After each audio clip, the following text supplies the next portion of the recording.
I'm a man who believed that I died 20 years ago, and I live like a man who is dead already. I have no fear whatsoever of anybody or anything.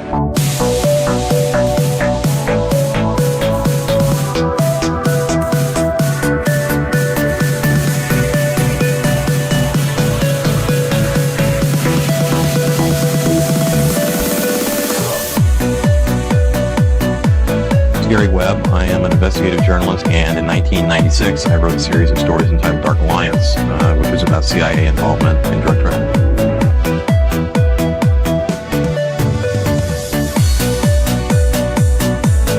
Are you a man who once said death smiles at us all? All a man can do is smile back. We've opened Skull and Bones, the secret society. It's so secret we can't talk about it. What does that mean for America? The conspiracy theorists are going to go I'm wild. sure they are. I don't know. I haven't seen the rest. Number 322. I sad duty to report this afternoon that my friend and colleague Tim Russert collapsed and died early this afternoon. I may die in this cell tonight or in the arena tomorrow. I am a slave. What possible difference can I make?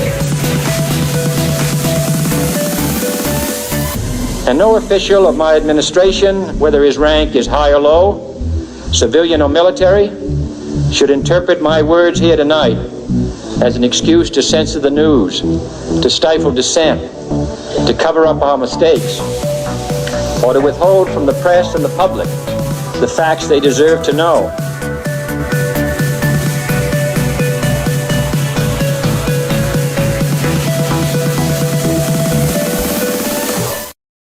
What the fuck is up? Welcome to another Already Dead. What the fuck is up? What's up, Namrock? What's up, everyone who joined us? I'm here with my homie Austin. Together we formed the dynamic duo of Already Dead. Going into that fucked up shit in the world, parapolitical, conspiracy, whatever you call it. I just looked Call up. in. Right. I was just going to mention real quick because we brought it up a few different times because of the intro. The Tim Russert aspect Would you look of the into intro. it more? Yeah, I looked into it. Is it I completely didn't. bullshit? Because that's probably like the biggest hole in our intro, which is Right. like, I don't know. I think- mean, don't be wrong. There's some other ones that are a little bit iffy, but I mean, either way, they're all fun. Right. But honestly, man, I took it a little differently as far as the context, because it seems to me like the context of the video makes more sense now as to the fact, like, I don't think it was really implying that it was Tim Russert's death that was perhaps, unusual. I think it was more just kind of making the point and at least spotlighting the point of the fact that in the 2004 election process, that's when he interviewed both John Kerry and George W. Bush, and he asked both of them the same fucking question. And they both answered basically the same way, which was, it's so secret we can't even talk about it. And that is them upholding their secret oath, basically, because any member of Skull and Bones, the secret fraternity and secret society, which is actually, if people aren't aware, it's based off of this old German death cult, which the founder of Skull and Bones, dude, it gets crazy because I just now recently looked into it, like I said, down this thread with Tim Russert, and it was really basically because one, I got all of these visions of the Committee of 300, right? The East India Trading Company. You have like just this vast network of really the power players that ushered through, honestly, man, the modern society, the modern empire. And yes, the Brotherhood, the Brotherhood of Death is the Skull and Bones secret society. But I just think it's so funny because he not only was George W. Bush clearly a member of Skull and Bones, and of course his dad was, Prescott Bush was as well, who supported the Hitler Project, by the way. And people apparently, at least enough people aren't aware that Prescott Bush is at least had a huge hidden hand involved in funding the Nazi regime in many ways. And it's so clearly you had these power players funding both sides of the conflict, as is always the case. But yeah, I'm reading not to cut you off, but I'm reading a book on Alan Dulles right now. And Jesus, during bro. kind of like he was around World War II period, I think is when he was like kind of operational. I don't think he took over. Maybe he took over around. I don't think he took over around that time, but maybe later. But while he was like kind of an agent, he was heavily into the Nazi stuff, helping those guys out, rat lines, stuff like that. Dude, which is kind of wild. The vast. It seems like I don't know if Dulles was sorry, I don't know if Dulles was unique, but it seemed like if anything, they wanted more to side with that side. With the Nazis as opposed to like the Soviets, which to be honest, that's completely fair. I know we're like, oh, they were helping Nazis and we like to shit on feds, and I do, but it's like if we were looking at it, I mean, we ended up doing the opposite and helping the Soviets, so it's like, right. I mean, really, I just prefer we'd help neither, but but go on, sorry. No, you're good, man. It's absolutely insane when you realize that all of our modern institutions were practically founded by this same network of elite aristocratic families and this oligarchy that is clearly, it's not, at least the public on average don't seem to be aware of who really holds the levers of power and can leverage their political power. And it really goes back to, like I said, Yale wouldn't have even been founded if it wasn't for the Opium Wars, basically. Right. And they were heavily involved as far as all the money that founded the institutions such as Yale were heavily. It all basically came from the Opium Wars and smuggling opium illegally into China. And that's where the Committee of 300 connection, I felt really kind of, propped up its little head, because it's the exact same story. Right. And so I wasn't at all shocked. But again, we have not only Prescott Bush, George Bush Sr., and George W. Bush as members of this elite fraternal order. But George W. Bush then happened to appoint 10 members of this secret society at Yale to his administration. And I guess it's important to kind of take the time to mention how, one of the sacred rituals that initiates perform in Skull and Bones, which most people should know by now, is the fact that they lie naked in a coffin and masturbate in front of the other members, right? And clearly, while they're doing that, apparently what they do is they recount their sexual exploits, right? Which it's just male bonding. Exactly. It's so fucking crazy, dude. But and so they do this in front of the other group members, and this is like all been reported by the Scottish newspaper and many different multiple reports. It's been widely reported. And also dude, exactly. Wait, do they really jerk off on a skull? I think that they actually might have, because I've read stories that they completely have desecrated his skull, since they basically what happened was that Prescott Bush grave robbed Geronimo's corpse in Oklahoma and dug up his grave, stole his skull and some bones, and also some writing, some whatever they So laid to rest did the rumor become that, or is that just completely made up? I don't know. I don't know much the about rumor Skull and is Bones. that they've actually no, that seems to be actually verified, because Geronimo's family, To be clear, verified that they dug up the grave, or verified that they're nutting on the skull? dug up the grave. Okay, because that's what I'm getting at. Because Namrock alluded to they're jerking off on skulls. And I was like, I thought that he was joking, and maybe it was there were rumors or it was symbolic, or maybe they use a fake skull. But yeah, okay. I've read many accounts of them doing sexual, sadistic sexual acts with Geronimo's corpse, which yeah. So Geronimo, like he's saying, Geronimo's family, they ended up, his descendants, they sued Geronimo, or they sued Skull and Bones, right? Stop nutting on my grandpa. It's so crazy, dude. On the 100th anniversary of Geronimo's death is when this took place. The descendants of Geronimo filed this lawsuit against the secret society at Yale. And even the Times reported in February 2009 with the headline, Geronimo's heirs sue secret Yale society over his skull. And the descendants of Geronimo, of course, they lost the lawsuit. And Yale inevitably won the lawsuit. They killed Tim Russert over the cum skull. Yeah. Exactly. This all happened in like 1918, I guess. So that's when he actually robbed the grave. But yeah, Prescott Bush, man. So I think it's kind of crazy though, because in that article, it was like the great grandson, I believe, of Geronimo. He says, I believe strongly from my heart that his spirit was never released. Right. And so obviously, when you consider like Native American belief system and things of that nature, like that is pretty fucked up. Yeah. You know what I mean? That is pretty wild. For real.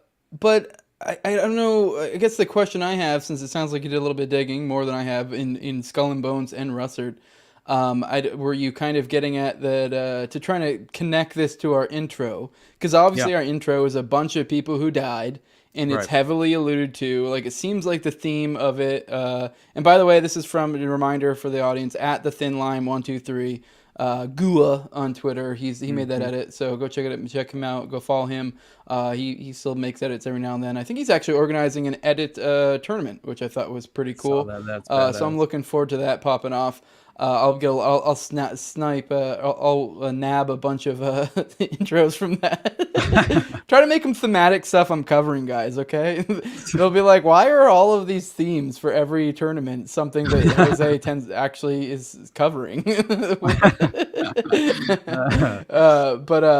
God, what was my point? To tie it back to the intro. The intro is obviously like, you guys watched it. It's the fucking it's everyone. It's like geeky, JFK, and it's like implying these people died for some greater truth or something like that because they were too close to it. Something along those lines. There's a bunch of people that flash at the end. So in this intro, this edit, some people get more shine than others. There's a bunch that just flash at the end. Like Jill Dando, which we talked about in a previous episode, was one of just ones that flashed at the end, and I just realized who the fuck that was like a couple weeks ago.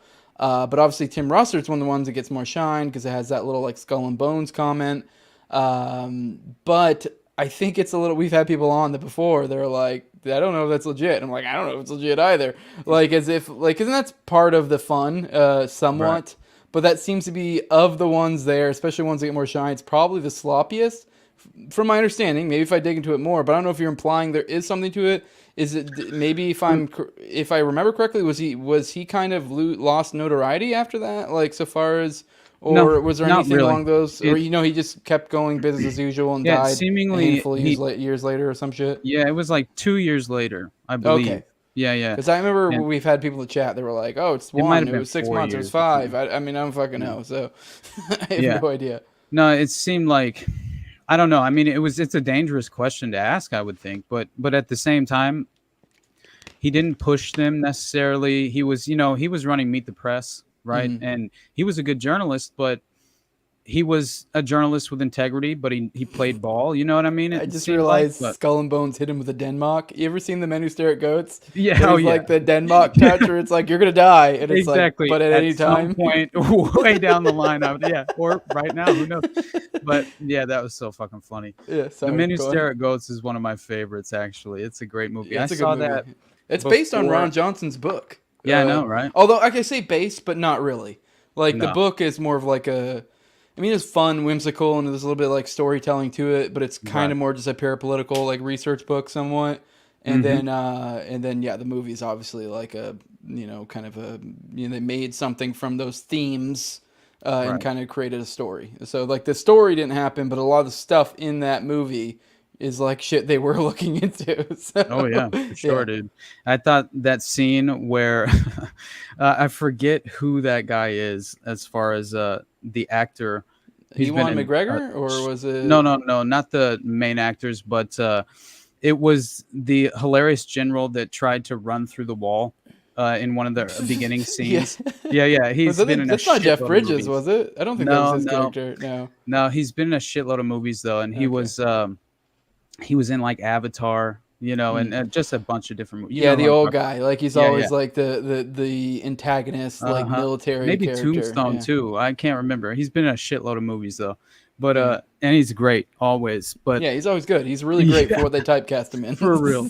But that scene where he is briefing another authoritative figure in the military about how the French paper ran a false report about Russian psyop research, and he was like, so basically it was a false French report that the Russians read and believed, thought we were doing psi research. So then they began doing psi research. So now that they're doing psi research, we have to start doing psi research. Yeah. I just thought it's a fucking great scene. It's like the story of every weird thing we start. I mean, the same thing with MK Ultra. It's like, don't get me wrong, I think MK Ultra in some form or fashion has been around for like time immemorial, essentially. But so far as like actually MK Ultra, it was like the origin was what the Korean? No, was it Korea? I think it was the Koreans. It was during the Korean War, I believe. They were saying that that some of our pilots are down. People were saying to Jolly them, West was over there. yeah, they were saying in the POW camps, they were getting information from the military people that they were using. They were breaking like they were breaking like essentially doing war crimes. I think it was some sort of like chemical warfare of some sort, and they denied it. And Jolly West was sent in to to evaluate, be like, how did because so they then said, well, because our GIs are saying this, obviously they've been brainwashed. Because that's not true. Come to find out, like many years or decades later, they're like, "Oh, well, that was completely true." No, so they were telling the truth, and so like you just gaslit the fuck out of them, and they're like, "I guess we got to do some fucking brainwashing research since obviously they got brainwashed." So it's like, I don't think they ever really actually thought they were doing it, but that seems to be the cover. And maybe that was the case with this Psy War shit. I don't fucking know. It's a convenient origin story, but I just find it hilarious though. And I wouldn't at all be shocked if that were the honest truth, because just how many times can we look into government malfeasance and and be unimpressed by the way they engage with the world? You know what I mean? It's not, in many ways, very sophisticated, very calculated. In other ways, you're like, what the fuck? It's some of the most sloppy, ridiculous, naive. But at the same time, though, I think they find things. I don't know. They're in a sense they're kind of trailblazing, trying dumb shit. But stuff comes out of it. One point I like to bring up frequently is like remote viewing in OKC. That there was like when I was looking through FOIA stuff on the archive.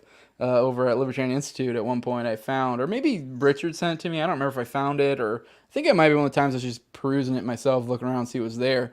And there was like CIA reports from the remote viewers, and I believe this was either, within days, whether it was before or after, I forget, the Oklahoma City bombing. There was like, these like, no, I see some Iraqis or Iranians, I'm not sure, like that kind of shit. Right.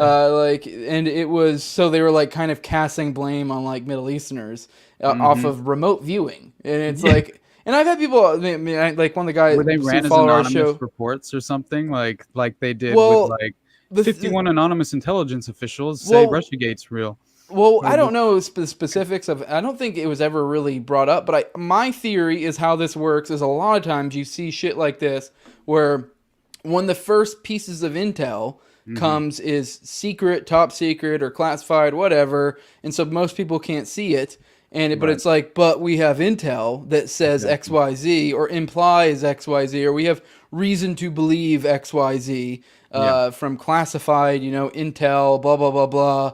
And then it's like, but what is that classified intel? Oh, you had some guys in a fucking vault going,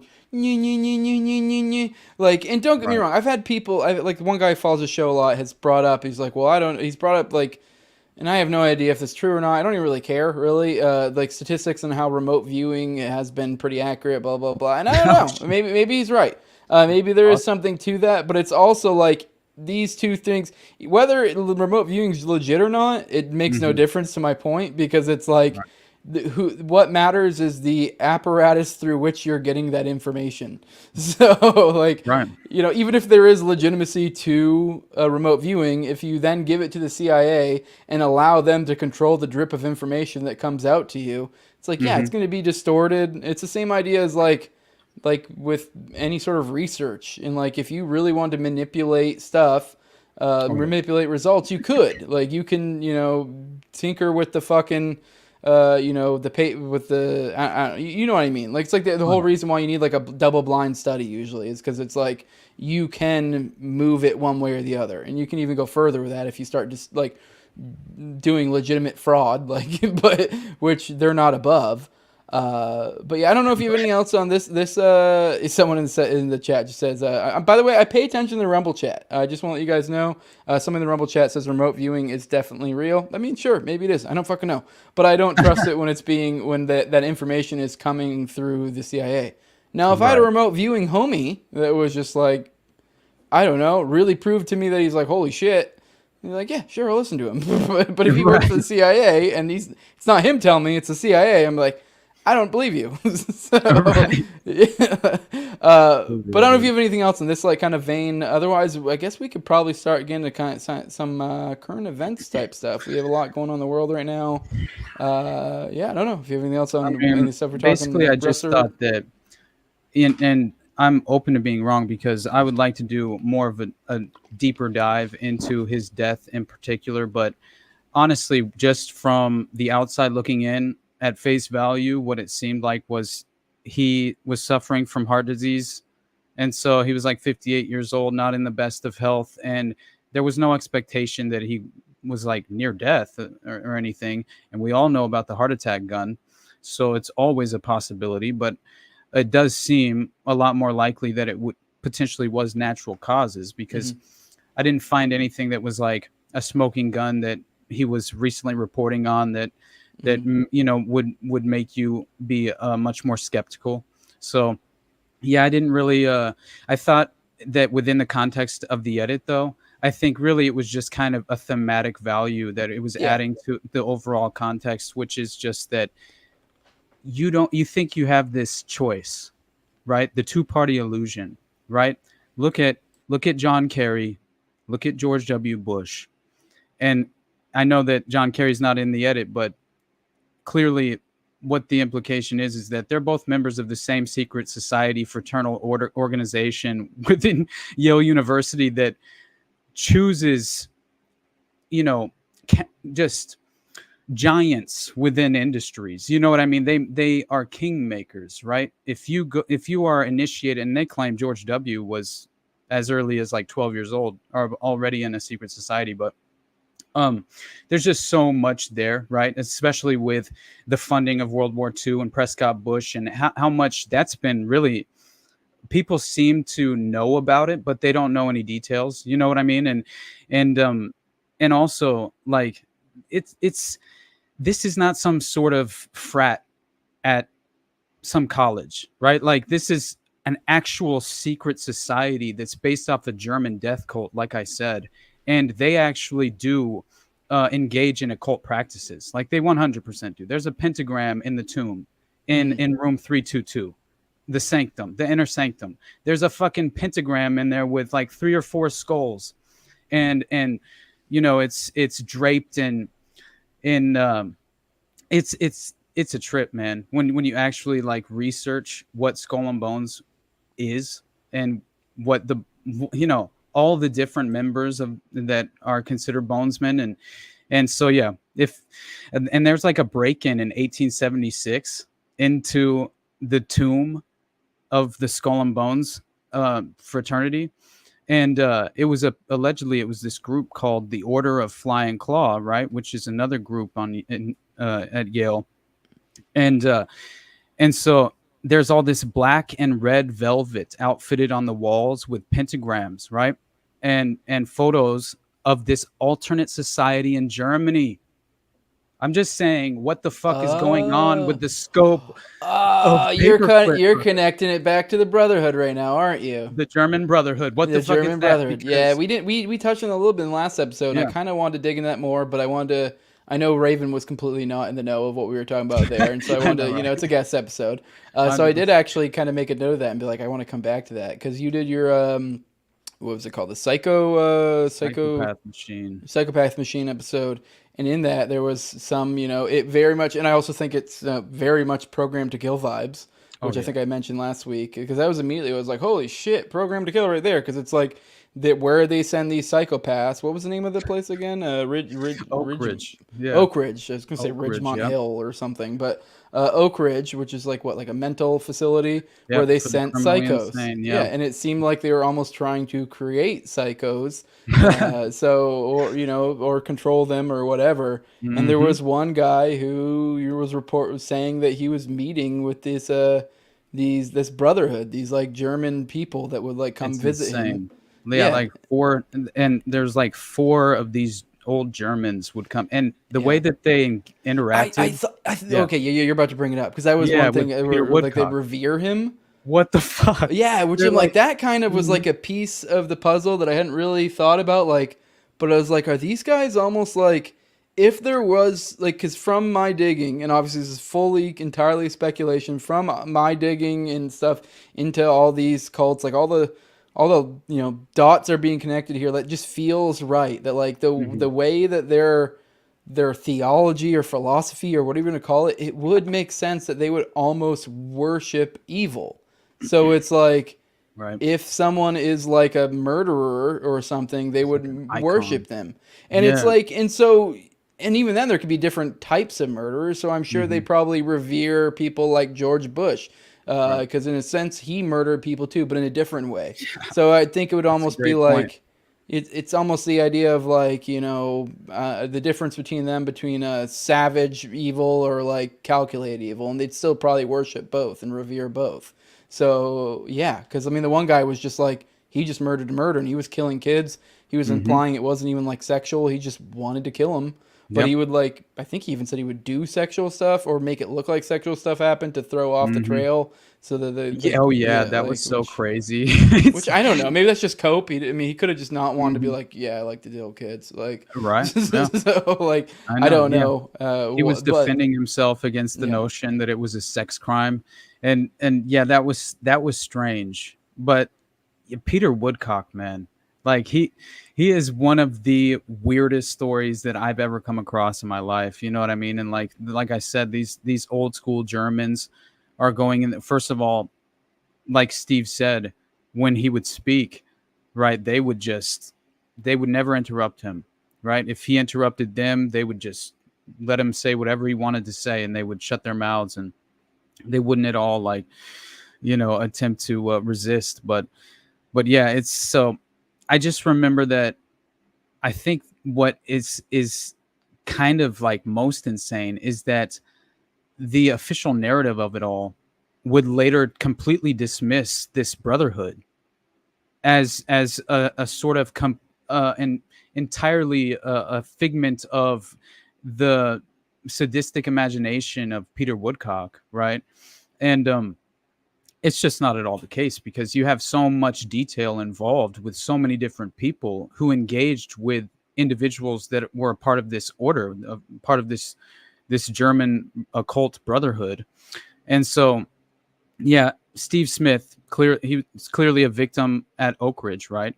And he inevitably wrote a book about his 8 months at Oak Ridge, because he was only actually there for around 8 months. But and by the way, I should say that Peter Woodcock did the way that he described killing was just kind of eye-opening, because he basically, the way he explained it was, we all want to kill desperately. We all want to kill. Most people just don't have the balls to go through with it. It was basically the way that he put it. And it does, at least it's very symbolic as far as, or emblematic, I would say, of his just the inner workings of Peter Woodcock's mind and how he justifies some of the insane actions he's committed, and crimes he's committed. But again, and Namrock's talking about Scientology and the parallels between Oak Ridge and the disciplinary stuff that Scientology gets into. And I will say, just, man, the Scientology episode will come, but you know what else needs to come? The fucking Mormon church episode, because I'm like, at this point, I am almost entirely under the impression that the Mormon church and the Church of Scientology are intelligence operations from day one. I really like, and especially when, by the way, dude, this is going to blow your mind because we're doing we're covering Watergate right now. And so Robert Mullen from Mullen and Company, that owned the cover contract for the CIA, right? Which was, by the way, that entire Mullen and Company was founded by the CIA. So it was a direct lineage, to that company, which is why when Watergate did occur, they had to close their doors because too much, surfaced and in regard to the company's connections and affiliations to the agency. And so Robert Mullen, he sells his company to Robert Bennett. Okay. He's the son of Senator Bennett of Utah, which comes up in the Process Church of the Final Judgment, which ended up in Utah as the Best Friends Animal Refuge, right? And and so both Senator Bennett and his son were considered Mormons. And according to Douglas Caddy, who was the original attorney for the first 5 Watergate defendants, or first 7, I believe, Robert Mullen had written the official history of the Mormon Church. And the Mormon Church was a client of Mullen and Company, the PR firm founded directly by the motherfucking CIA. Like, I was tripping when I was reading about this, man. And if you get into the old lore of the Mormonism, and like, especially if you're alluding to, I don't know if you've gotten into, no, I think it is Mormon, where it's like they have this weird, like, almost cult offshoot now. Well, I guess cult is like subjective. It's, but essentially alluding to that there are sects of the Mormonism that are doing very dark shit. But if you get into the old lore, I don't know enough of it, but it seems like there was a lot of power plays in the very, very, very early day and very shady stuff. And I'm not necessarily saying, you said from day one, I'm not necessarily saying they were feds, but it's like I'm not even necessarily implying it. I mean, I guess I'm sort of, but I don't have anything to suggest it other than the fact that just like, I remember when I was digging into that, I guess I dig into it, I listened to a few podcasts from some people who covered it, but it just seems like those moves were like, it was like they moved like feds, if that makes sense. So it's like, I'm not saying they are. It could just be power hungry individuals that, are trying to take over some group or have, I mean, I don't know, especially when you have a foundling like fucking religious group, in its early days, I'm sure that can have a lot of weird stuff going on. But also it's like that, I mean, I'm assuming it probably ballooned up pretty quickly, so I would assume there was some sort of maybe Fed involvement. That would make sense, but I don't know, I'm just talking on my ass. It just does sound like it. The early days are a little sketchy. I mean, hell, even just the South Park, truncated version you see, a little is enough Joseph to be like, Smith. That's fucking weird. Even Yeah, just man, even the just on underwear. its face, what it is, you're like, this is, and like, I don't know. I say that, but it's also like, I don't mean to offend any religious people, but it's also like, I guess if you don't have the context or the ingrained belief system, damn near any religion, if you try to explain it to someone who has no, it's not really like one of the major religions or major things that you've been inundated with, you're going to be like, what the fuck? Like, I mean, at one point, fucking, there was a whole bunch of people who believed in Norse mythology. If you look into that, it's like the world was created, by a bull that licked a fucking ice cube and then created, like the first frost giant, and then, or I don't know, it's fucking convoluted and it makes no fucking sense. Right. But I'm sure any person looking at any other religion at some other point in time that they weren't in that time to where it was prevalent would be like, what the fuck? For real, dude. But I don't know, Mormonism seems a little bit more ridiculous than some of the others, so sorry Mormons out there, it just seems a little ridiculous.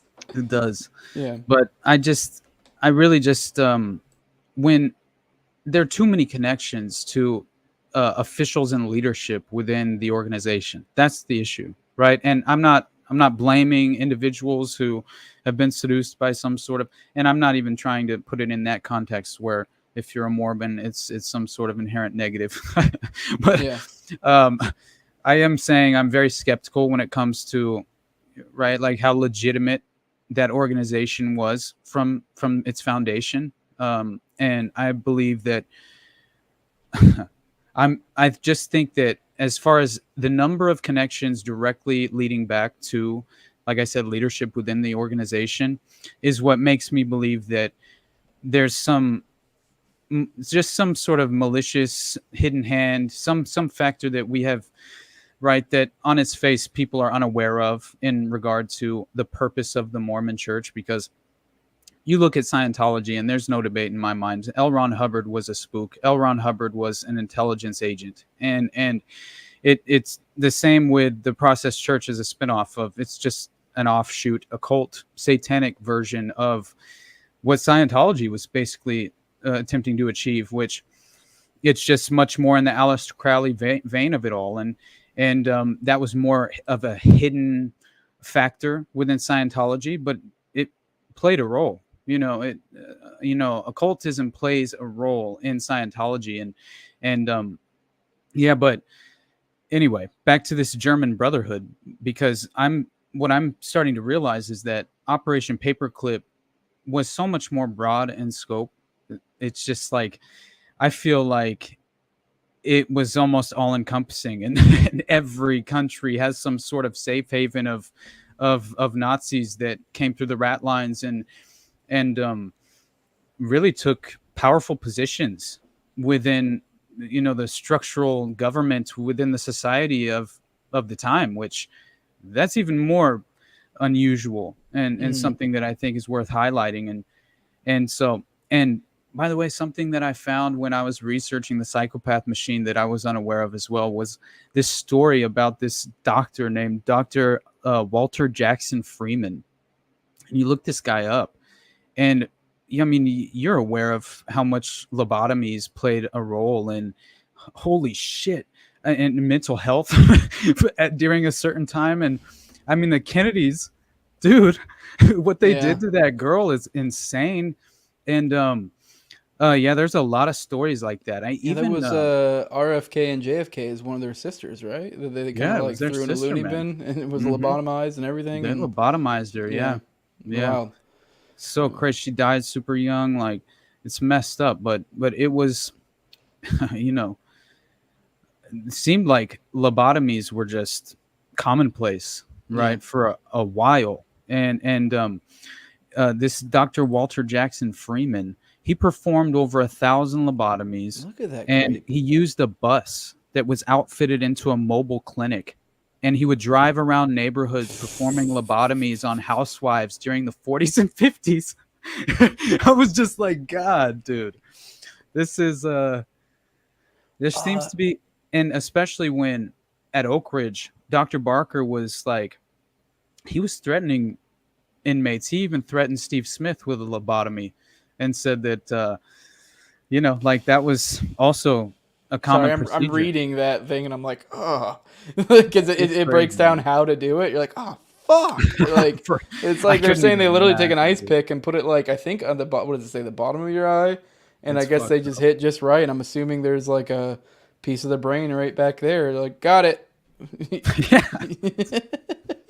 Oh my God, bro. Oh, for real. Oh, it's crazy. God. And just mentioning German occultism and real quick, that's like my nightmare. Yeah. Like, one thing my wife always gave me shit, like, well, I guess no, just the idea of what they're doing. They literally is like putting an ice pick type thingy right here, and like that's like a nightmare to me. Like, for like my wife always would still gives me shit that I never, while I was in the military, never got LASIK, because they'll do it for you for free while you're in. Oh, damn. But I just was always like, fuck that. Like, I don't want like some fucking like Clockwork Orange shit where people fucking with my eyes. For real, dude. I'm like, ice pick, Jesus, fuck that. Like that was rough to read. Sorry, go on. I could never even imagine going through something like that, man. But No, yeah, I think where I was going was basically that in the vein of this German occultism, like it. You remember how the Alsatian German Shepherds came up in the Process episode, right? Yeah. And I found it so strange because Detective James Rothstein mentioned how he had a criminal informant who tipped him off about this, what he referred to as pedophiles and child sex trafficking going through Yonkers Park and Untermeyer Park in New York. But yeah, he was tipped off and went down to Untermeyer, and he discovered a mass grave of Alsatian German Shepherd dogs. And he, at the time, was just shocked and couldn't figure out what the purpose was. And then it didn't take him long to trace them back to the Process Church, Robert de Grimston, and it being related to occult activities, right? And occult rituals and occult blood rituals, to be exact, you know? And so basically what they were doing was they were sacrificing these dogs, you know, to spill their blood for occult purposes, for different, you know, rituals. But either way, what I also read was that, so you know how Hitler had this obsession with German Shepherds. Well, it was Alsatian German Shepherds. And apparently when you were a member of the Nazi SS, right?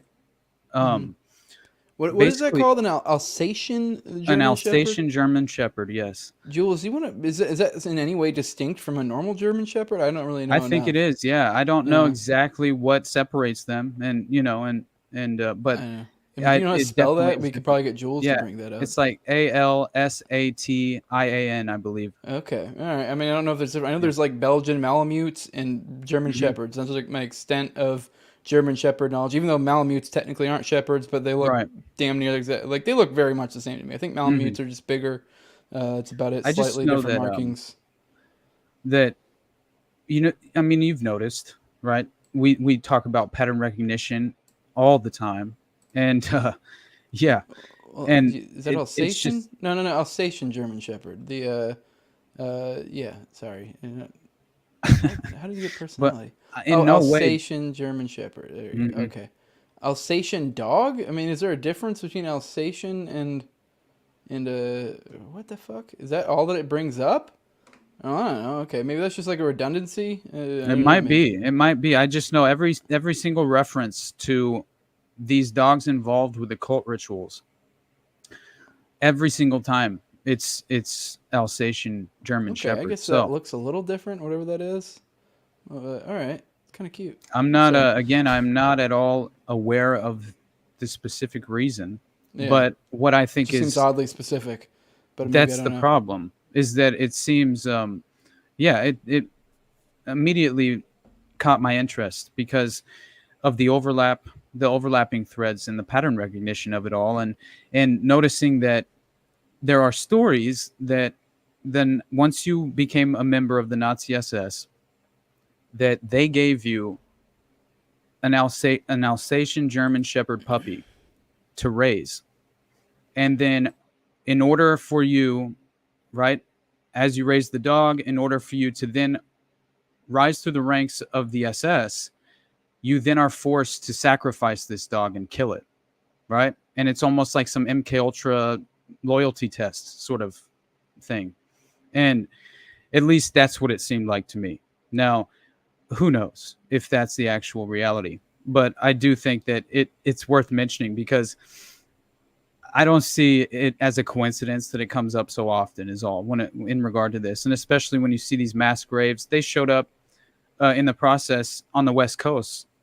They kept finding mass graves of this, at least every time I saw it referenced this specific type of German Shepherd. And so anyway. Real quick, Dr. Corbo says every god has their favorite food, even dogs of various colors and types. Hecate was fond of virgin black puppies, for example. Interesting. I mean, I don't know much, but I also did want to let you know in the Rumble chat, our frequent shower upper, Dr. Ori 420 says every time you guys talk about this, You mentioned things that might be connected to the academy at Ivy Ridge. There is even a connection to the Mormons. So yeah, I don't know. I mean, I don't know much about Ivy Ridge, but you were looking for a Mormon episode, and that seems to tie into other stuff you're talking yeah, it talk does. about. So you may have to dig into what the hell they're talking about there. Hell Maybe yeah. maybe that you know what they're talking about. I don't know. Uh-huh. That doesn't ring a bell for me. But I mean, Mormonism and a lot of other stuff we talk about sounds like Right. it's connected. So, yeah. Man, Oh yeah, he said it, also it is. Blackburn cult the German Shepherds Yeah. too. Yeah. It is no doubt a recurring thread within these organizations, though, and it's very strange. But Dogs are also sacrificed in numerous Afro-Caribbean traditions. That's yeah, interesting Oculus because I Anubis. don't. Yeah, because I don't know why. I know nothing about Skull and Bones, but for some reason, the feeling I get from it is that it has its roots in like something like that, like Caribbean. I don't know if that makes sense. Like almost the Yeah, aesthetic of it has always felt like kind of piratey or like Jamaican-y or like right. almost like. But I mean that would make sense because I think it was like seems like it comes from its roots from maybe like the India Tea Company like that time because it was founded in what like the early 1800s is what it said in Oh the yeah, thing. So it's like I guess that would make sense. It would have its roots in early colonialism, which would have 100%. had a lot of treks along those areas. So they may Yep. have picked up a lot of that type of stuff. I would assume. I'm just talking on my ass, but that checks out to me. Right. Yeah. Yeah. I also think that like, dude, when you have stories like Peter Woodcock and you have stories like um Colonia Dignidad, right? Where like I just continue to see this occultism intertwined with this Nazism, which I find interesting, right? Because it almost seems like the occultism reigns supreme in the dynamic. It really does, and especially when you realize like their connection to this deity at Mount Shasta, and like there's some crazy beliefs that this Hitler version of occultism. It's like I forget the term for it, but it's basically what it is, right? Hitler's version of occultism in a way at this point, right? It's kind of interesting, but anyway, so this Steve Smith's book, The Psychopath Machine, that's really why I named the episode after that book, basically because that's what introduced that insane thread about these this potential connection to this German Brotherhood and Operation Paperclip. And he believes that this group was actually engaging in child trafficking and could potentially have, been connected to the organization that was then created by Dr. Barker, right? Which is just the Canadian, right? The Canadian group, forget the Canadian Organization for the Prevention of Cruelty to Children. It's something like that. And that's what Dr. Barker, who was running Oak Ridge and basically was in my opinion, like the MK Ultra outsourcer asset that was implementing it at the mental facility as far as right the operational level of the Montreal experiments, because really it was all traced back to the same CIA funding for outsourcing MK Ultra to Canada, right? And I think that's really important because when you realize that they were manufacturing Manchurian candidates, at least they were creating mercenaries out of psychopaths, right? And I think they were attempting to make psychopaths out of whole cloth, but I don't know how successful that was, right? I think it was much more successful to kind of like figure out the characteristics you were looking for and then seek out the psychopath, right? Yeah. And then utilize the psychopath in That the field. does seem to be the common theme when we dig into these like MK Ultra crazy. stuff, where it's like, because there is this like terrifying thing of like the idea of like, oh my god, they can fuck with my mind, they can blah blah blah blah. But it does seem like the little glimmer of hope, and not even glimmer, it might be a huge beam of light of hope. is that it seems like it doesn't seem very effective on people who aren't already in that headspace, if that makes sense. Like, if you aren't already a psycho or on your way, like, yeah, they might be able to maybe make nudges here and there, but for the most part, if you can, I think you can avoid it by just not being a shitty person generally. So, I would hope although so. there are some cases when you dig into stuff and you're like, I don't know. Like, but I mean, but it seems like in order to do it to someone who isn't already like that, to some degree, it's like there requires a lot of drama. Right. Yeah. So Honestly. that seems it requires an extensive washing of the brain. All right, let's transition over to the call-in portion of the show. Before we get into that, I do want to let you guys know about our buddies over at NWJ Shave Co. If you're tired of that razor burn irritation, those ingrown hairs that you get from those multi-blade cartridges, these are your guys. Go back to the traditional shave. You don't need that expensive nonsense. You can shave just like your grandpa used to. Whether you're shaving your entire face or just edging up your beard, the single blades provide a barber grade shave for a fraction of the price. The standard issue includes one traditional safety razor and a box of 100 stainless steel razor blades. $75 allows you to shave for the entire year. Let's be real, it says a year. That's just a ballpark. I mean, most people will probably last you a lot longer. I mean, I'm sure mine that I got, I haven't had to get anything else more since I've started with the dough. Not even close. Barely gone through this stuff. But if you're someone who shaves on the regular, you shave every day, you may want to consider the Quarter Shave Club. That's about 25 cents per replacement blade. Also, he's got, I believe, a 3-in-1 now, and then also a shave soap. I've used both. The shave soap's really good. I really dig the 3-in-1. Smells really good. It works as a shampoo, a body wash, and shaving as well. So if you want to get that all done in the shower, I really like that. Really good smell. I highly recommend those. But also, go to NWJShaveCo.com. Use Jose at checkout to get 10% off. This is a COVID mandate refusing company. This is what it was born out of. It was born out of refusing the mandate, losing his job, and needing to start up some entrepreneurialism. So help him, help me, and go support him over there. Use Jose, let him know I sent you. All right, let's get into it. Call in 941-281-5857 if you want to talk to us over the show. But in the meantime, we'll kind of interact with the chat. Also, kind of keep the conversation going a little bit. We intended on talking a little bit about current events. I guess before we get too fucking boring, I did want to bring up, I guess it's kind of current events. I have Radix coming back on Thursday. Obviously, if you're not a supporter, that'll be paywalled. It won't come out till next Friday. If you want to support me, you can get it earlier. But we're going to be covering the Kekawa Fed thing, which I was looking back at that thread from Ford Fisher is his name. He's the one who's kind of done the most reporting on it. And then the second probably done the most is probably Radix. She's actually been attending a lot of the court stuff. Ford, I couldn't get him on the show. I DM'd him months ago, I think, or whenever this first started. I think it was in April, when this kicked off. He said something along the lines of, like, essentially saying he didn't really want to do podcasts is what it seemed like. Saying kind of like, I hope my work speaks for itself. I don't know. Whatever. I don't know. I think that's kind of silly, but whatever. That's his maybe he's right. I don't fucking know. Just so, whatever. Maybe he's worried he'll slip up something. Somebody try to use it out of context. He's just kind of like, hey, if I haven't written word, it's here. There's no one distorting it. That's fair. Mm-hmm. I get that. So he wasn't interested in coming on, but I got Radix coming on. She's done a lot of digging to it. And this Ford guy's done a lot of good work too. So I'm not at all trying to cast any aspersions or whatever. I'm just saying I did try to contact him. He didn't want to come on. So it is what it is. He hit me back up. Very nice guy. Very polite.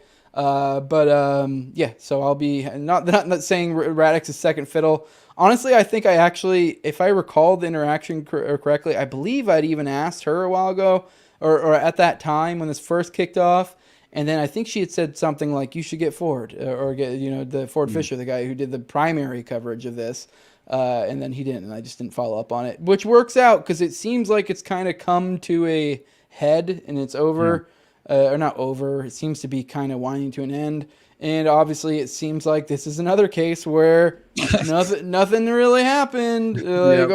Nothing 100 happens dicks by was the like the feds, internet bro. meme. Nothing ever happens. Like this is that internet meme. For those who aren't aware, there was this guy who it seemed like they were trying to do another Whitmer type thing over in Virginia, and I believe Kekwa comes for what people referring to the Kekwa thing is from. I believe that was the maybe it was where was that, or was the name of the militia? I'm not sure which it is. Yeah, Kekwa militia in Virginia, I think, right? Yeah, it was in Virginia. I think that's what it was. Yeah. Essentially, long story short, that fucking I say long story short. There's so much to the story. There's a lot of weird, turns and weird stuff. Essentially, there was some dude who came into this militia and was very like, he seemed to be like pushing them towards, he's a provocateur. He was doing provocateur shit. And apparently, the guys there said multiple times, like, hey, cool it, cut it out, what the fuck, what are we doing here? And then, they may even have tried to kick him out at one point. I forget the whole ins and outs. We'll go over that on Thursday. But I think he even tried to fake his death. There's a whole lot of weird shit to it. He was giving them, he was trying to give them all sorts of weird stuff. That was the part I was like, they were talking. He was trying to talk about assassinations, trying to get Russians to, saying, hey, I got Russian sources that'll give us, thousands of dollars to do blah blah blah blah. Damn. And then. Yeah, and checking then all the boxes. Yeah, man. and essentially the militia at some point were like, "What the fuck?" Yeah, and, this guy's a fucking fed. Yeah, exactly. Yeah. And then they hit up the authorities, or I don't know if it was the authorities first, or if it was journalists or what. But they were like, "Yo, what the fuck?" And obviously started digging into it, and then there was legal proceedings that ensued. There's a lot to that, which we'll get into. But essentially, it looks like he's now just kind of pleading to one charge.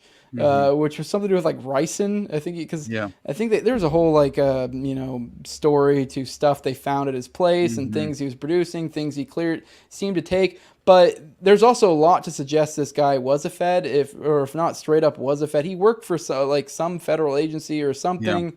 Very much, dude's a Fed. It's very, very, very clear when you dig into the details of this. It's like, yeah, I guess we can say, well, technically this, and we'll technically work for this organization. It would be like, dude, at some point, it's like, this dude's a Fed. A Fed. Sasquatch or whatever his name is pulled out the first fucking bomb making play. Like, basically, it's this huge recipe from the Defense Intelligence Agency. And it's like, this is how you make a bomb. This is how you construct a bomb. And I just thought that right away, I just immediately was like, what the fuck, man? Like, this is because clearly, I mean, a domestic bombing, Jose, are we all too familiar? You know what I mean? It's like PatCon never ended, right? Yeah. Thank God we have Ken Silva, man. By the way, I have Nicholas Lee in the chat. He says, Jose, by the way, when Monica Perez comes on next week, so there you go. We're reminding you, Monica comes on next week. Would you guys ask her about the hook? She's really good at sniffing a hoax, but I'm interested in her opinion with your episodes with Tim Tuttle. Now, I'm going to go ahead and let you know, I highly doubt she's watched those episodes. So I don't know if she knows, and I am not the hook guy. Yes, I've done a series. I had Tim Tuttle, the homie, on to talk about it. But even then, all I really know is this stuff that I've dug into in the past. I am not at all a reputable source in that. So we can maybe shoot the shit, or you shouldn't use me as a source in anything related to Sandy Hook. I'm not that guy. Go talk to Monica, go talk to, Tim Tuttle. Those are going to be better options than me. But I don't know. Yeah. Here's the deal. I will be completely frank and honest with you guys. I don't really ever go too hard with trying to curb my speech for YouTube and stuff, but I don't want to lose my channel. So I will make minor corrections. So this is why with Schmook, I do, pretty much all of those episodes with Tim were all on Rumble and not on YouTube. Now this is a live stream. I don't really, so I don't pre-plan what we're going to talk about. But I will let you guys know, I will honor a commitment and I think, Nicholas, I think you're a patron. So I might be shooting myself in the foot here. But I do give out a perk for my patrons. I post these and I say, you can put in the comments there questions for me to ask the guest, or I also give you a code that you can use in chat. So you can choose either one of those and ask me what you want. Tell me what you want to ask Monica about it. But I didn't really have any intentions of bringing it up. If it came up, it came up. I'm not trying to hide from it. I'm just saying, dude, I'm not going to go out of my way to try to have a deep conversation on something that might make me lose my channel, or at least, get a strike. But just saying, now if this was like an episode, a one-on-one episode where it's not like a live stream and I can just put it behind Rumble, because sometimes I've had episodes where I'll do them and then like midway through the episode, I'll be like, no, this is only going on Rumble. So that's pretty rare. I've only have a few of those. Most of the time I know when I'm going into Rumble only territory. But just saying, if you want to ask a question that I will gladly bring it up. I will take that risk, but yeah, because I don't know. For me, it's too much effort to really even try to remember what the terms are and what I can and can't talk about. I mean, at certain periods in time, there is like things that are very clearly like the COVID stuff, peak COVID. You were like, all right, it's pretty clear. They don't want me to talk about this. Like anytime you even talk about anything like that, you're getting fucked. But Schmandy Schmook has always been that. So it's like, I don't know, maybe things have changed. I mean, I've definitely brought it up quite a few times, in passing, and I've never gotten hit. It seems like, to me at least, I mean, you've only just gotten in the YouTube game, so you don't have like a feel for it. But it feels like right now, censorship is like nothing really on it. I almost get nothing, but at peak censorship, I got busted. I got demonetized for, I've had so many strikes for dumb shit, and then but the demonetization one was just for like a very, very tepid comment that basically was like, maybe the Civil War wasn't as simple as South bad, North good, something along those lines. It wasn't really even like a really strong endorsement of the South or anything.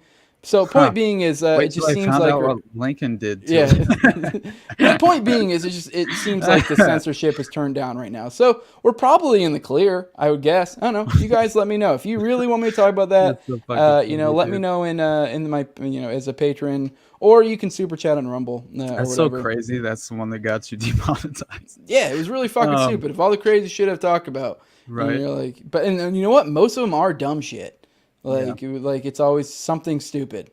I mean, I can't even recall most of them, but it was always shit like, are you fucking kidding me? Really? Okay. But yeah. I know when Monica went on Tinfoil though recently, I just listened to it just to see what they talked about, kind of see where her head was at for the interview, and just because she's gonna come on and dude, I thought it was so just fitting and perfect and hilarious because she brought up the Son of Sam, the Boston Marathon bombing, and the Vegas shooting. And she's been doing a whole series reading The Octopus. And so I was like, dude, we can talk Danny Castellero with her. We can, that would be fun too, because there's so much there with the Cabazon Indian Reservation. And I just was doing this kind of deep dive and discovered that there's also another connection with an Indian reservation that has to do with a pale horse. Yeah, I saw you retweet that the other day from Booty, which apparently, I guess, the book that he was planning to make, Danny Castellero, was called "Behold a Pale Horse," and I believe Bill Cooper's version came out the year he died, I believe, or something along those lines. So very soon around that time. Did I lose you? Did I lose you? How bad was that? Am I there? Yeah, I was I out, or who was out there? I don't even know. Might have been mine, bro. My shit. Yeah. I think it was me because everyone else was frozen. I think I was out. Sorry, guys. My internet decided to shit out, but I don't even know what I was talking about. Yeah. What the fuck? The Octopus and Behold the Pale Horse and Bill Cooper. Yeah. So I don't know if you guys got all that, but yes, apparently. I believe, if I recall correctly, yes, Behold the Pale Horse. That was Danny Castellero's book, and obviously he died. And I believe, if I recall correctly, I think it was the year that he died is when Bill Cooper's Behold the Pale Horse came out. That's fucking weird. Which I don't know. I know a lot of my audience loves Bill Cooper. I don't really know enough of him to like hate him, but everything I've really seen digging in the parapolitical world, it's like. Exactly what Jules is doing. It's like, I feel very fetty. 100%, dude. Yeah. There are valuable threads of information that he's exposed. I don't know. I don't think he's ever been the first one, though, in sort of situation, right? Where it's like the concept of allowable opinion in many ways, and also how can we cast doubt by, let's say, it, like he in his book Behold the Pale Horse, he even like connects the JFK assassination to the driver, and as if it's certain, and said all you have to do is slow down the video and watch it, and only watch the driver, as if you can tell 100% the driver murdered JFK. And then he proceeds to say that they murdered JFK because he was going to tell us about the alien presence. And I'm like, what? Dude, come on, man. But Douglas Caddy said something similar I found to be interesting, because a lot of people claim that that's just a ridiculous, misinformation that they're attempting to attribute to a false motive for the Kennedy assassination, and hopefully that would blow smoke and mirrors when it comes to, like, the legitimate, credible motivations behind it and which group would have been involved. And by the way, I found out, like, there's a couple people who have been named, but one specifically who was named that I'll find at some point and I'll mention his name, because he's like this French hitman. And he was involved in a lot of different high-profile assassinations at this time. And I think I got the fucking name of the actual guy who might have pulled the trigger on JFK. And I was like, whoa, because it's deeply tied in with Op 40 and how Howard Hunt was on the grassy knoll with Frank Sturgis, and they were all basically running, coordinating the operation. And so he was running point, Howard Hunt. And it's fucking nuts when you hear Tosh Plumlee, one of the pilots who flew one of the hit squads in that day to Dallas. He has a fucking insane story. Howard Hunt's son urged him to go public with this shit. He said, look, man, just do it. After Howard Hunt died, Tosh Plumlee asked St. John Hunt if he was okay with him going public with some of the information. He said, just give me the green light and I'll do it. So it's like people, when everyone says, we still don't know who killed JFK. We fucking know, dude. You know what I mean? Like it, and it's just people don't want to believe who killed JFK, and also those same entities, and are still very much in power, right? Mm-hmm. And so anyway, that's besides the point. But yeah. I just found it very, very interesting. But you were talking about Kekoa, or how do you pronounce it? Kekoa. Yeah, I felt like we kind of moved on for that. But yeah, I was just bringing that up, that we'll be covering on Thursday. It is just really an interesting story of, like, really when you dig into the minutia of it, it was, I don't know, there's multiple things to be said about the story. It's wild. This happened. It didn't really get the shine it should have. I mean, to be fair, I don't think I posted a ton about it. Although I wasn't really covering. I know Radix did, obviously Ford did, but you would think this would be such a fucking story. You know what I mean? This would take off. But it's also like, that aside, I don't know. I guess maybe there's something to be said about, like, I don't know, conservative ink or how things get moved around there. I don't know. Shit. Oh, I see Jules. So that's me. Or that's Austin this time. Okay. Austin's internet shitting out. We'll see if he comes back. What the fuck was I just talking about? Oh, the Kekoa thing. I mean, well, shit. All right, I'll bring on Jules here. Oh, never mind. I'm kicking you out. Sorry. Oh, you're back. All right. Dude, yeah, your I don't know what's going on. It's you. It's your fault, dude. It's gotta be my internet. It's usually my fault. So hey, my whatever. Bad, it goes around. Bad. But yeah, no, there's obviously something to be said there about the way information moves and how it might be controlled. But I also think it's just interesting that, like, how they can get away with it.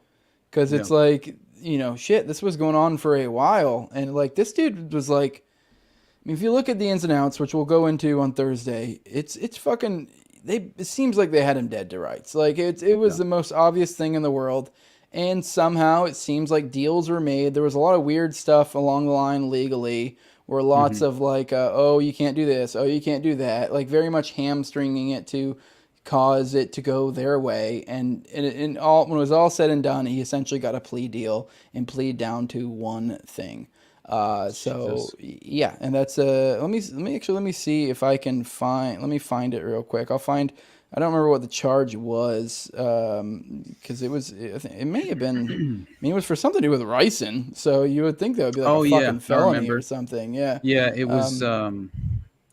Man, but allegedly it had been left unattended for like quite some time, real an quick, extended period of time. Yeah. The charge is that he will plead guilty to failing to register ricin he created in his house.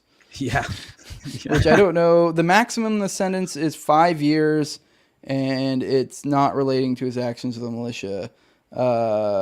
He was initially facing life plus decades for all the stuff he did, but now he's getting when it's all said and done, he's getting a charge that at max will get 5 years, and we know he'll probably end up getting like something like 2, and then be out in like 6 months or something, like if that. So, he was a loyal life soldier. And, life of a Fed. Well, every now and then you gotta go for a little vacation to the clink. Oh man, I'm sure you're rewarded afterward. Yeah. All I know is I'll never forget Gleddy talking about just being responsible for assassinating people's characters now at this point, and just like getting people fired. And you watched my face in that episode. I was like, yeah, it's one of my favorite parts, because in my head I'm like literally running through like, what the fuck? Because he's like talking about like he literally used the worst example you could think of. Terrible. I mean, maybe you could think of a worse one, but he's like, yeah, like you can just go around and like, oh, this guy did. I think he said something like pedophile stuff or something like, oh, this guy likes pedophile stuff, and then you can just create like a website, that says this, and then you can send it to his people he knows and be like, oh, do you know about that? You're like, dude, what the fuck? What are you telling me right now? Like, I'm interviewing right now. I'm like, 100%. You're like, is this you like shaking me down? Like, you better be nice. Like, better present this nicely. I'm like, what the fuck? For real, dude. And he's using that in the context of like, what, like he's being hired by the employer who wants desperately to fire their employee, and so therefore they hire Gleddy to assassinate the man's character publicly to give them reason to fire the person. Yeah. that was just the craziest part of the whole dynamic. But come to find out, he has all the hallmarks of a pedophile. Yeah, dude. So we gotta fire you. 15 intelligence agencies and 4 former chiefs of former heads of the CIA agree you have all the hallmarks of a pedophile. Right. You are fired. Exactly. That would be so fucked though. Like, imagine if that actually happened to you, man. Like, I was the next place my mind went. Like, holy shit. Yeah. Like, I know that. I don't know if I made a post or I was thinking it. I was like, I may have made a post or something. I was like, hey guys, if anything comes out, like, I don't remember if I did, but I definitely had the thought to make a post like, hey guys, if anything comes out, I didn't do it. Right. No shit, man. Yeah. Guys, I swear I'm not a pedophile. Yeah. Oh shit. Yeah. That would be the worst. That's one of those ones that's like, it's like saying I swear I'm not a racist or something. Like, once you're already on your back foot saying I swear I'm not, you're like, it already like, I don't know, I think maybe you are a pedophile. Like, fuck. 100%. Fuck, dude. Yeah. But other than that, man, I know we should at least mention the Weaver family since the anniversary. Yeah, it's the anniversary. It was the day after last week. Yeah. Yep. But that's mainly because it was an event that resonated with me, personally, and along with Waco, of the ultimate events you can point to, and really just make the undeniable claim that they will drive a tank through your front door, right? Like in Waco, they will shoot your wife with her infant baby in her arms, and they will kill your dog as it runs away and shoot your 14-year-old only son. And they won't think twice, my friend. And you'll go to jail, right? And I just think that above all else, man, like we should just always make sure that we try and remember the siege at Ruby Ridge, right? Every chance that we get, because it really is symbolic and it implicates the true nature of the state, like I've said before. And again, why it's one of my favorite examples, although it's one of the most tragic examples. But yeah, other than that, man, I've been spiraling. Real quick, I just want to point out all my homies hate Lon Horiochi. Just saying. Fuck Lon Horiochi. Yeah, dude. Rotten hell, bro. By the way, for those who don't know, he was the sniper there, and he's also like been reported to be a lot of other things. Like I believe there's he was at Waco, confirmed. Was that confirmed? Yeah. Because I believe they tried to say he wasn't. I believe. No, Lon Horiochi was at Waco, man. Okay. Yeah. Yep. That bastard. He's the guy. That was one of the things I remember from my digging into the I think I might be wrong. I was about to say I thought I saw talks about like trying to target like him or something in like OKC type stuff, but I might be wrong. I might be talking on my ass there. But I guess let's to kind of finish out today, let's talk about some current events. And I guess a lot of the current events of the past week kind of really all tie up to almost a changing of the guard, a switching of the elites, falling in place. We've got an RFK endorsement. We've got a Tulsi endorsement of Trump. And then Zuckerberg didn't endorse him, but he did this move where he sent a letter to Jim Jordan, I believe. His confession, man. Yeah, which was kind of which he already kind of heavily implied, I believe, in the Rogan interview. But he went into more into. He regrets it, you guys. Yeah. He really regrets censoring you guys on behalf of the regime. Fuck that guy. Yeah. I mean, to some extent, fuck that guy. Although I can, to give him the benefit of the doubt, you look at him and you look at it like not that I'm like a tabloid guy that follows people's lives like this, but I've seen little like stuff here and there, tweets of like what's going on with his life, and it seems like in the past handful of years he started getting into MMA. He started so like and I don't know. I guess the you could rebranding phase of Mark Zuckerberg. You know what? That could be completely artificial, or it could just be some guy who got super rich, was a super fucking nerd, and at some point in his life he was just realizing there's something else missing because he's kind of a fucking nerd, and he starts to look into starts getting into martial arts and like going to the gym, like that type of stuff. Really is super beneficial for you, and it really does. I think it is like it kind of can make you not a bitch, honestly. I think there's something to that. Yeah, any sort of physical exercise, commitment, discipline, it's a good thing. It creates a valuable foundation, but it's healthy for your mind as well. But yeah, I don't trust that guy. No, I don't trust him either. Yeah. I'm just saying. Everyone wants to shit on him, and I get it. I'm not saying I forgive him or not even or anything like that. I'm just saying I don't know. Maybe it was a natural. It could have been a natural progression on his part. So I can see the dots there, and that could have been a possibility. Yeah, but he's probably a lizard person though. He's probably a lizard person. But I swear, I'm not trying to be difficult at all. I get you.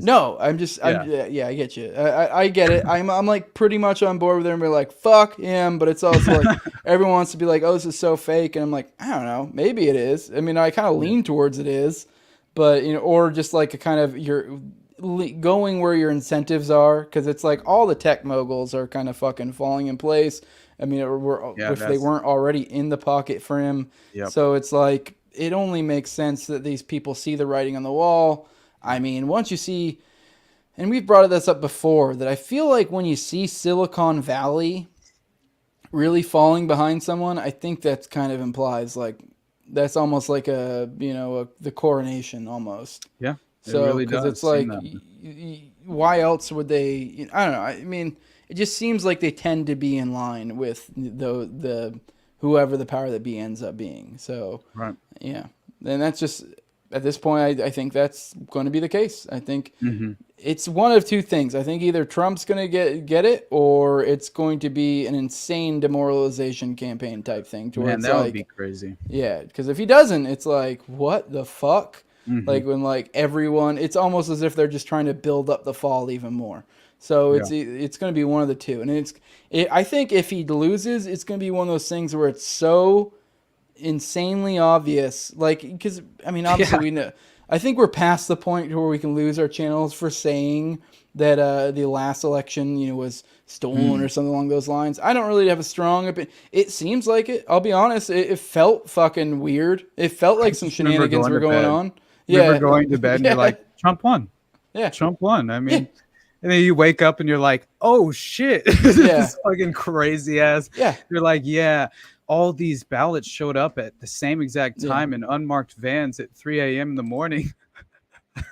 Yeah, and I don't know. Like, maybe that was on the up and up. It's one of those ones where it's like hard. It feels fake, but it's like, I don't know. I can't prove it. There's so many different moving, pieces going on. That's like it's borderline. But it's I just feel like if he doesn't win this time, it'll be even more like that. Yeah. Like a more like, really? You expect me not to believe? And then that's when the censorship stuff will go fucking nuts. We're like, what? No, you can't say that. No. So I don't know. I know it's really hard for me to even imagine him not winning, mostly because it seems so predetermined to me, but yeah, it's very interesting to imagine if that were to take place. And I have thought about it a few times because it's possible for sure. Nothing is ever off the table, but I just think that Kamala's the perfect candidate that they could sacrifice in this moment, and they're going to do everything they have to appease the cult members of the Democratic Party who will buy the false narratives and the redemption, remarketing, rebranding campaigns of Kamala and forget all about all cops are bad, they say. And you know what I mean? And forget all about, her never, receiving one delegate and never receiving one single vote. It's just like none of that even matters because at this point, the alternative is Trump to them. And so I think like, I don't really see like, I just know people who they are suffering financially much more than they were, right? They voted for the Biden administration. They are wholeheartedly, blinded by the partisan divide, ingrained into, they're conditioned into the cult. It's just something they cannot help. And I just think that when you realize that there are people that will justify this no matter what they have to convince themselves of, they will justify this decision to vote against Trump, right? Whether you believe voting matters or not, I mean, that doesn't even matter. I'm just really kind of making the argument that there is so clearly, because I know these people individually, like we all do, where the real world impact, the legislation, the policy positions, they don't actually factor into their decision making to any extent, right? So their minds have been made up. And most of them are so, they've been so deeply seduced into the culture war that, right, all they really want is to wield political power over their imagined enemies, when in reality, it's an illusion, right? To keep us fighting with each other over things that don't matter, and that's largely where we always wind up finding ourselves, right? Yeah, I'm still generally of the belief that I'm not entirely sure it really makes that much of a difference. And there may even be a case to be made that it's actually worse for Trump to get in office than it is Kamala. And and I would actually generally say I find, although Trump doesn't really have policies or a philosophy, but generally speaking, I would say I probably agree with him quite a bit more. But it's like if you look at like the actual effects of people in power and what happens when people are there, I'm not convinced that a Trump presidency is better. I will tell you, I kind of want it more just because it seems far more fucking entertaining. I'll give you that. Like, I mean, Kamala, it's like, yeah, it's the same idea. Like the Biden presidency was kind of fun, sort of, but almost a little bit depressing. Yeah. Because it's like, I mean, like I can laugh at Trump doing crazy shit, like, dogging on people, but Biden, like, it's like, yeah, I can laugh at his like dementia moments, but it's also a little bit like kind of makes me feel sad. And I know it's not even that I necessarily feel bad for him. It's almost like, because he's an awful fucking, probably, adrenochrome fucking sucker. But he, it's almost like he's not even the same person because it's dementia. It's like you're kind of losing what makes you you, and it's almost just feels like cruelty. Like, and like, although like in the same breath, I also kind of want cruelty for this guy. But I guess it's almost like I wanted cruelty for him while he was still him. It doesn't feel like him. It's a shell of him. It just feels like almost like as if I'm watching like a gang beat up like a Down syndrome person or something. It's but you're like, oh well, that Down syndrome person a few months ago didn't have Down syndrome and was really smart and was an evil person. You're like, yeah, but it's not the same person anymore. So like, it just feels wrong. And like Kamala it's just dumb shit. And it's just.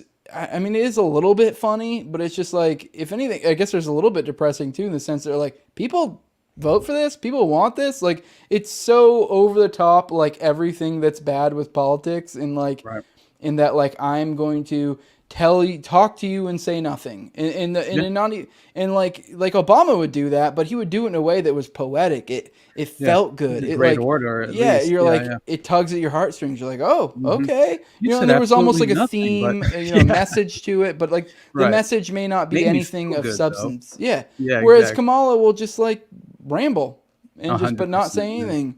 And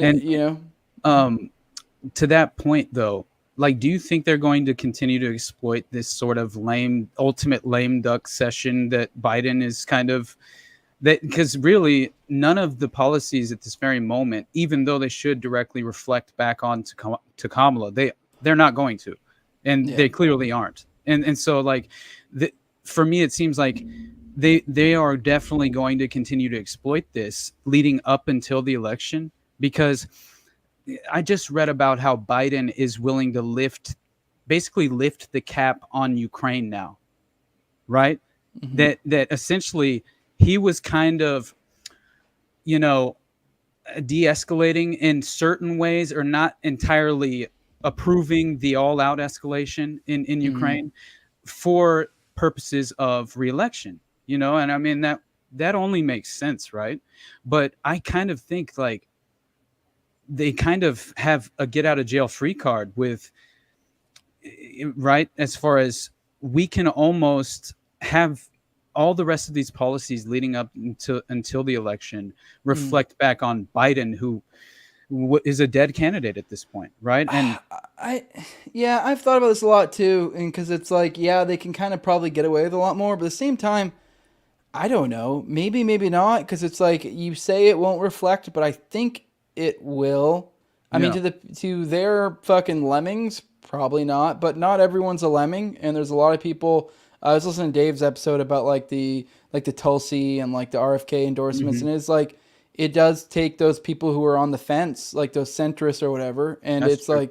I don't. To what extent is it really like the lemmings? I don't know. I don't. I mean, like it's a contingent that's substantial, but when you've taken away everything else and that's all they have, it's like I don't know. And I do think it will reflect back on them. Like, for example, we were talking about just a little bit ago about like how the economy was shit, and also talking about how like whether it reflects. We have Kamala right now, where I do think there is a realization that it does reflect on her, because anytime she talks about say like economic issues, it's like it is just a mission now, where it's almost like, it's bad, and like, oh, we're gonna do some stuff, but it's when like, I get elected, even though you're fucking in office, well, the thing is, it doesn't really feel too much like there's this when I get elected. It's almost, it comes off as just a mission, as like, it's bad. I guess I might do some stuff, but it's bad. So, because it does, I feel like it does for most people reflect back on her, and you're like, dude, this is.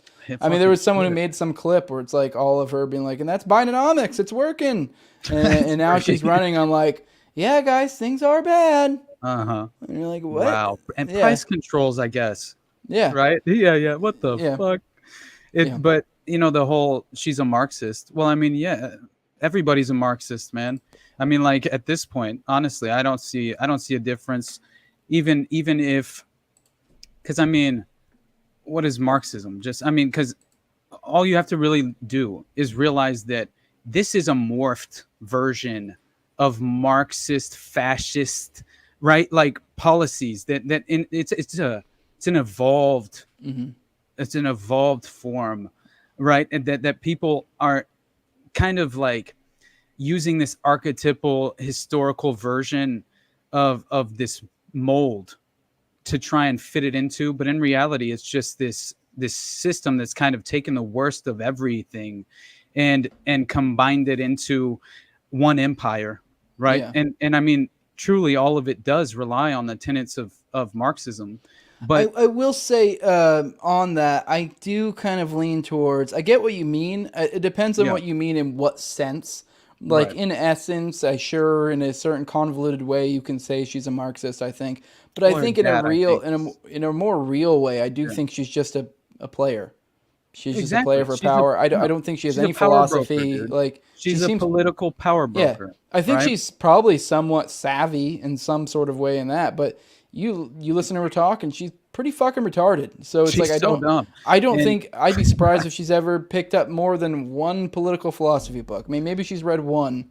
Well, I she's mean, the most unlikable candidate of all time. I mean, she has nothing to offer other than identity politics, like we've said before. So, I mean, that's all they're going to be able to rely on, which I don't know.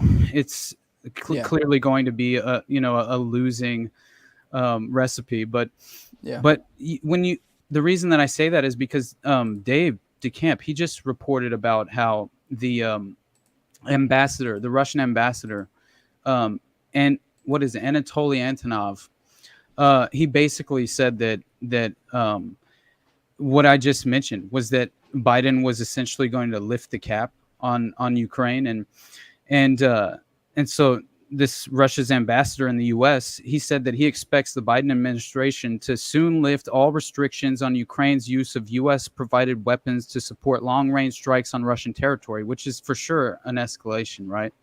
And then his quote was, "The current administration behaves like a person who extends one hand and holds a dagger behind their back with the other.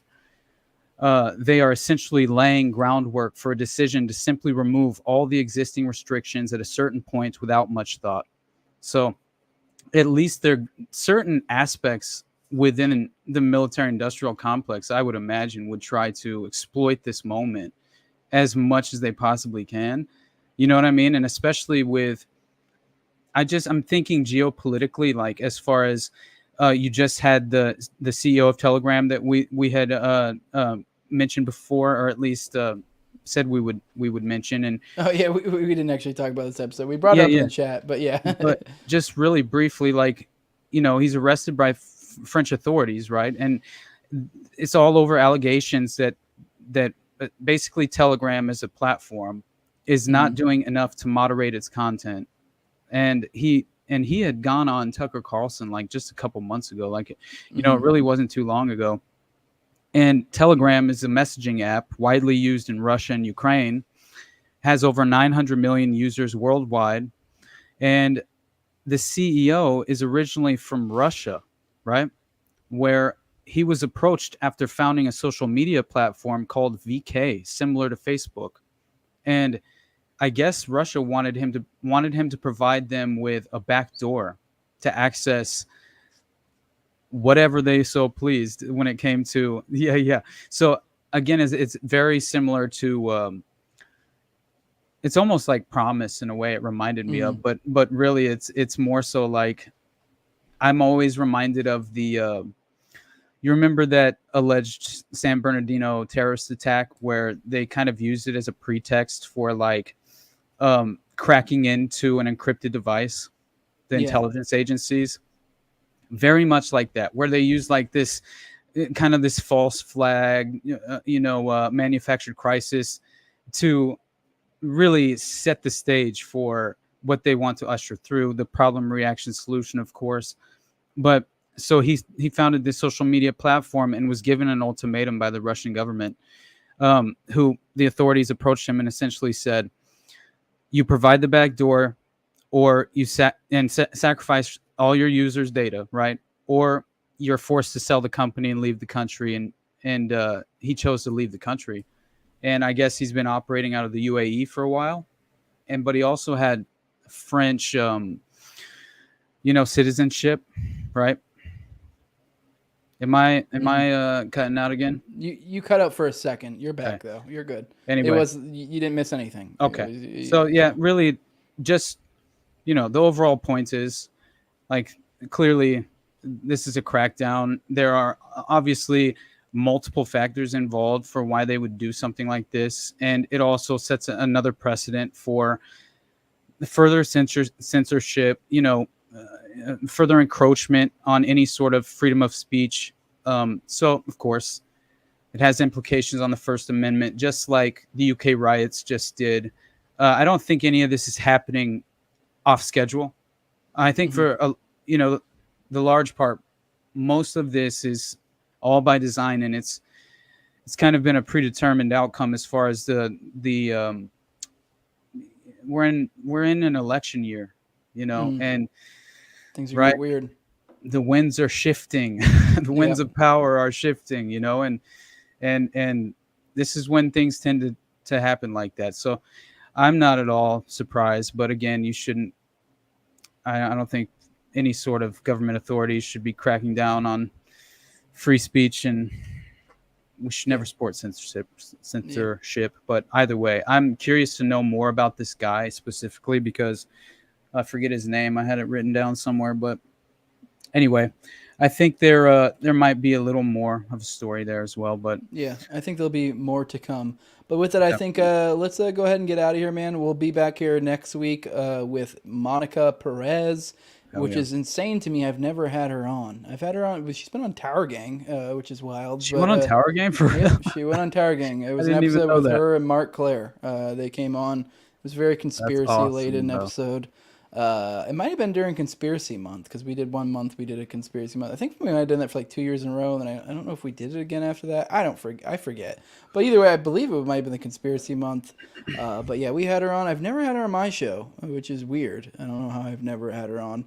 I think it's just because towards later in my show, I got much more topic oriented, and I just never had a topic that I wanted to bring her on for particularly.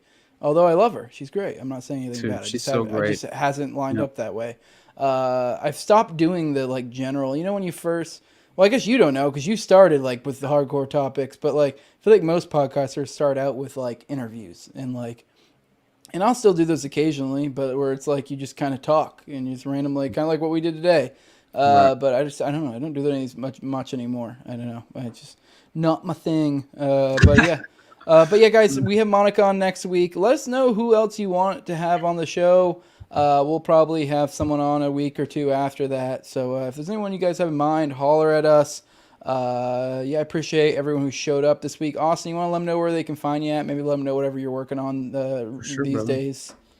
Yeah. Well, these days, man, it's crazy how much I was everything we talked about had nothing to do with with the vast majority of shit that I've been looking into for like the past, at least since we got done with the Watergate episode, but on Thursday. But anyway, it's been really crazy, and I don't know, honestly, with what I was looking into, it's maybe something that I'll bring just as like a small segment in one of our Already Deads for fun to talk about, because it's really kind of, it feeds into and ties into a lot of the things we've discussed before and many of the subjects we've covered. So for example, the Finders, Franklin, Johnny Gosh, the abduction and kidnapping and everything. But yeah, I just for my future upcoming solo project, I'm kind of at a crossroads trying to figure out which direction I should go, because I've been covering a lot of dark shit. And so I'm trying to figure out if I should take a week to pivot in a different direction for the audience's well-being, let alone my own. I'm not sure, but I do really love covering this, because I've heard Nick Bryant personally kind of speak on this many times, where it's like, when you begin to cover this, right, and you're sucked into this world, this dark, sadistic, fucked up, upside down ethically, like, you almost become obsessed because it's, what are you looking at? You're realizing when you find out the reality of the world we truly do reside in, the threats that we truly face, and you understand, right, the sophisticated aspects of these networks. It's terrifying, but you almost react one of three ways. It's like you almost run away kicking and screaming because it's so terrifying and tragic that you can't stomach it, and you can't overexpose yourself to the reality of it for too long or at all. Or you have to entirely discredit it on its face, right? That way you don't feel the need, and the veil doesn't have to fall, and you can reside in your cartoon world with your naive, childish outlook. Maybe you're happier. I don't know. Or you realize that the vast majority of the victims involved in these networks, they have no one else to speak for them, and they have no voice at all, right? And these stories are completely just covered up, dismissed. And again, what I was going to bring to this was basically all these examples of how it's been covered up, how it's been dismissed at even the local level of just a police chief in North Dakota who's, he's named and directly involved in propping up a hooker pipeline and a child prostitution network, in this area. And so it's like, that's, and then the prosecutor and then the district attorney, and how many times, man? And so it's just the whole notion of we would have known if this were true. Just grow up, because it's not the reality, and we do know, you just don't want to. And that seems to be the case. But sorry, don't mean to be long-winded. I'm just saying that all of this, there is an emotional consequence. It's very heavy, right? And it weighs on your soul. And I mentioned it in episodes of mine before, in the Finders, when we covered it. You almost don't resurface whole, man. You know what I mean? And there's a toll. There's a toll, right? But God, brother, like is it not one of the only things worthwhile as far as trying to expose the reality of, of the unethical, But anyway, so I think that I don't know if I'll be doing North Fox Island this upcoming episode. I will be covering it soon. But anyway, other than that, man, you guys can always find my work at the Underclass Podcast. You can follow me at Underclass Pod. You can follow, let's see, Instagram is at the Underclass Podcast, and then support me on Buzzsprout and Patreon. And that's basically it, man. I'm just looking into Operation Together and all this other shit about, like law enforcement cover-ups that were launched in order to 100% mask and discredit, right, the true aspect of a sophisticated network deeply tied in with individuals in OPEC and then the CIA who are committing, sex murders on children. Right. But they can't be charged or indicted. Right. Because they work for the CIA. And that's basically a story that's been told with names mentioned. And when Detective James Rothstein is dropping these names, dropping these dates and all of these connections, there's no debate in my mind. So it's devastating, man. All right, where can people find you at, bud? I did just tell them where they could find you. me. Basically. Okay, I zoned out there. No, you're good, dude. I know. I didn't know. Maybe that was earlier. You said it. I must have missed that part. But I guess guys, I will say I request a Jill Dando episode at some point. I was intending on doing a solo episode. Maybe I still will. I don't fucking know. I'm not much of a solo guy. But maybe I'll get around to that at some point. Either way, that will tie into a lot of things you're into. But If you guys like what I'm doing, you can follow me on Twitter at Tower Gang Jose. My show No Way Jose is on YouTube, all major Odd Bucketers, Rumble as well. Also, the Already Dead's there as well. You can also find that on Austin's YouTube channel. But yeah, if you guys want to support me monetarily, which I do like that, patreon.com/NoWayJose2020. The lowest level is $2. That gives you the early episodes, which is roughly about a week, usually, and then also it gives you allows you to be a talking face on the screen with us on Already Dead. You've seen a few times where they come on for that. I also do want to give a shout out to my sponsors. It's the highest level on Patreon.